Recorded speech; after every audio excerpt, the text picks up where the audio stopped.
suite. L'économie à présent, Nicolas Bouzou.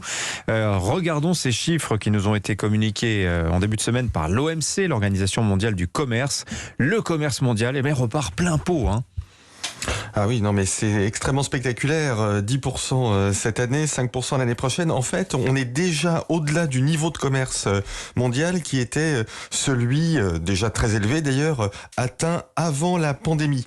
Alors même qu'il y a encore plein de problèmes, parce qu'il y a des pénuries de matières premières, on manque de biens intermédiaires, on a beaucoup parlé des semi-conducteurs, et le coût du fret maritime, je rappelle que la mondialisation se fait pour l'essentiel par bateau, le coût du fret maritime est à un niveau historiquement élevé. Eh bien, en dépit de tous ces vents contraires, on a un commerce mondial qui est à un niveau record. Ça veut dire que la consommation mondiale, elle est très élevée. Ça veut dire aussi que la tendance à la mondialisation est forte.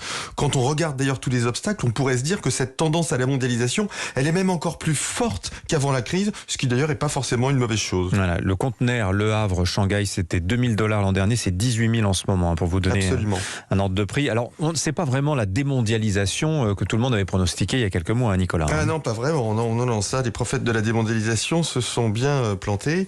De la même façon que toute cette thématique autour des relocalisations était très exagérée. Mais là encore, c'est pas forcément une mauvaise chose, cette reprise de la mondialisation. J'entendais l'autre jour Arnaud Montebourg expliquer que le Made in France en matière de masques avait été un échec, que 98% des masques étaient importés d'Asie et qu'il fallait relocaliser la production de masques en France.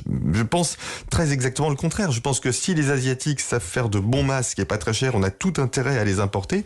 Et nous, on a tout intérêt à se développer sur des segments industriels qui sont à plus forte valeur ajoutée. Je pense à la santé, à l'aéronautique, au luxe, des secteurs dans lesquels on est déjà présent et sur lesquels on a intérêt à concentrer nos moyens. Et puis, Dimitri, on ne relocalise pas comme ça, on ne démondialise pas comme ça.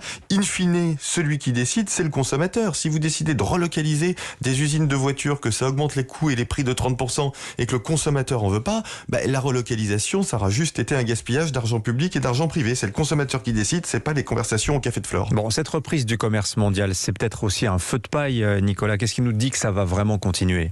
Non, je pense que ça va continuer. Le principal problème, en fait, ça reste la pandémie, parce qu'on a une situation sanitaire qui s'améliore rapidement dans les pays développés, en particulier en France, mais elle reste inconnue ou dégradée dans beaucoup de pays émergents et beaucoup de pays pauvres, parce qu'il n'y a pas de vaccin. On a une initiative qui s'appelle COVAX, qui vise à utiliser l'argent de l'aide au développement pour aider les pays les plus pauvres à acheter des vaccins et à organiser des campagnes de vaccination. Ça ne marche pas. 3% des habitants des pays pauvres sont vaccinés. Il y a des problèmes de logistique, il n'y a pas assez de fonds, on a des difficultés à trouver les vaccins.